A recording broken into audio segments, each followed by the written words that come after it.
तो संत किसको माने? संत कौन महाराज जी? बाहरी वेशभूषा से देखा जाए तो कौन, और आंतरिक स्थिति से देखा जाए तो कौन महाराज जी? सबसे पहली बात है, तीन का जो विजयी होता है उसे साधु कहते हैं। सब पूरे शास्त्र के हम सार बात बता देते हैं। जो शास्त्रीय भाषा में कहते हैं पुत्रैषणा, वित्तैषणा और लोकैषणा, और शाब्दिक भाषा में कहते हैं कंचन, कामिनी और कीर्ति।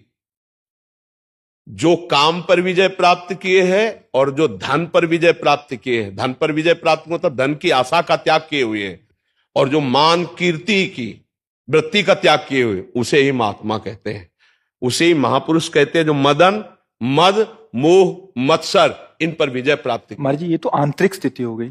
अभी हम जो संसार में सामान्य जीव आंतरिक स्थिति का ही बाहर प्रकाश होता है, यह बात समझ लो। घर में दीपक जलेगा तो खिड़की से बाहर से रोशनी पता चल जाएगी अंधेरा है कि प्रकाश है। व्यवहार में पता चल जाएगा। ड्रामेबाजी का व्यवहार अलग होता है, समझ रहे हो। अगर हम रुपया लेंगे ना तो तुम्हारे दिमाग नहीं बदल सकते, ध्यान रखना। और जिस दिन हम पैसा लेने लगेंगे उस दिन ये सब नहीं चलेगा जो आज देख रहे हो आप। ये आज इसीलिए है बिल्कुल प्योर शुद्ध काम, कोई भी मिलावट। हम आपको हलवा पूड़ी का प्रसाद नहीं दे सकते, हमारी क्षमता नहीं। हम आपको गुलाब जामुन का प्रसाद नहीं दे, हमारे यहां प्रसाद नहीं बटता कभी, क्योंकि है ही नहीं तो बचे क्या। जो व्यवस्था है वो अपना किसी तरह उधर पोषण के, सब अपने धर्म से कार्य में लगे। महाराज जी बाहरी वेश से, जैसे आपने बोला एक तो मुंडन और एक ये, तो क्या ये किसी गुरु द्वारा ही प्रदत्त होता है? गुरु प्रदत्त, बिना गुरु प्रदत्त संन्यास या वेश नहीं धारण किया जाता। आज सैकड़ों लोग बिना गुरु प्रदत्त धारण। हाँ, थोड़ा सा वैराग्य आया, थोड़ी दाढ़ी बढ़ गई, वैराग्य का तो आया नहीं, तो नहीं तो गुरु शरण में होगा। थोड़ा सा प्रमाद आया, कायरता आई, और भेष परिवर्तन कर लिया। माल छानने को मिलेगा, पूजने को मिलेगा, रुपया मिलेगा, उन्हीं से नौटंकी नाटक होता है। और जब वैराग्य आता है तो फिर ये नहीं होता, फिर भगवत प्राप्ति की चाह होती है। और फिर जो ये वैभव होता है वो आखिरी बात होती है। जब सिद्ध हो गया, भगवत प्राप्त हो गया, काम हो गया, तो भगवान जगत मंगल में उतार देते हैं।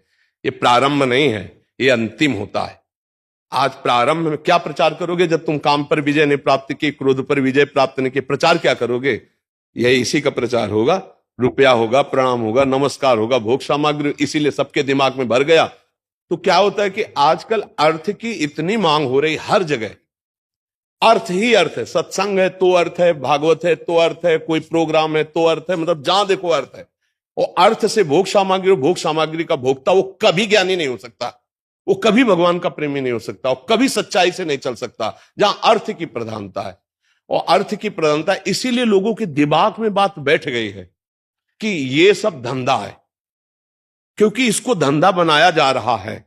तो इसीलिए लोगों को ये लगता है कि ये सब फ्रॉडगिरी है। ये सब नहीं, भरोसो दृढ़ इन चरणन के रो। कभी भी संत महात्माओं ने अपने वचनों को नहीं बेचा है। ये जीवन की धरोहर है, कल जगत कल्याण के लिए कि बेचने के लिए है। महाराज जी एक और प्रश्न है, ये तो हो गया एक। महाराज जी आज देख रहे हैं कि कोई भी किसी को भी बाबा जी बोलता रहता है। वो पैंट शर्ट डाला है, वो कुर्ता पजामा डाला है, हाँ, क्या है कि उनकी मर्यादाओं को तो जानते नहीं है।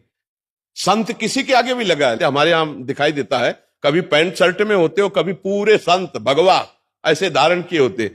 ये सब नौटंकी नाटक संतों में नहीं होता प्रभु। एक गुरु मर्यादा होती है। जो गुरु ने लंगोटी लगा दी, जो गुरु ने भेष दिया, वो आजीवन उसको निर्वाह किया जाता। संत उसमें लंगोटी धारण करेगा? अरे बिना लंगोटी का कौपी नवंता खलु भाग्यवंता, संत की स्थिति ऐसे। अच्छा, गृहस्थ में जो संत होते हैं वो अपनी मर्यादा से रहते हैं। पैजामा कुर्ता पहने, कंठी है, तिलक है, नाम जप है, वो अपनी मर्यादा से रहते हैं। तो जो मर्यादा आचार्य परंपरा से बनी उसका त्याग किए हुए जानते ही नहीं। एक हितधाम में लाल कपड़ा पहने हुए थे, तो उन्होंने प्रश्न किया, तो जब उन पर दृष्टि गई तो स्थिति कुछ थी नहीं। तो हमने कहा प्रश्न बहुत ऊंचाई कर रहे हो, कहां से सन्यास लिया है? बोले कहीं से नहीं, अपने मन से पहन लिया। तो अब क्या होता है कि भेष बनाने में कोई ज्यादा देर तो लगती नहीं। नीचे लाल पहन लो, ऊपर लाल पहन लो, नीचे पीला पहन लो, ऊपर पीला पहन लो, जैसा मनावे वैसा तिलक लगा लो। कोई जानने वाला तो है नहीं कि आपके संप्रदाय का तिलक लगाएं, आप किस आचार्य से जुड़े हुए हैं। अब वो क्या है, वो जो कार्य करेंगे वो संसारिक कार्य करेंगे और बेइज्जती होगी संतों की। ये देखो, ये अमुक बाबा, अब वो पैजामा कुर्ता पहने हैं अमुक संत। यार संत किसके आगे लगता है? आचार्य परंपरा से जुड़े हुए, वैराग्य दीक्षा लिए हुए, उनके आगे संत लगता था। भाई ऐसे आचार्य, शास्त्री या ऐसे पदों से हम सम्मानित सबको किया गया, लेकिन संत शब्द लगा है आचार्य परंपरा से जो संत है। बेटा मैं श्याम बाबा हूं, मुझे इग्नोर मत करना, बस एक लाइक करके सब्सक्राइब कर दे। मैं तेरी सारी मुसीबतें आज के आज दूर कर दूंगा और जाते जाते कमेंट में मेरा नाम जरूर लिख दे।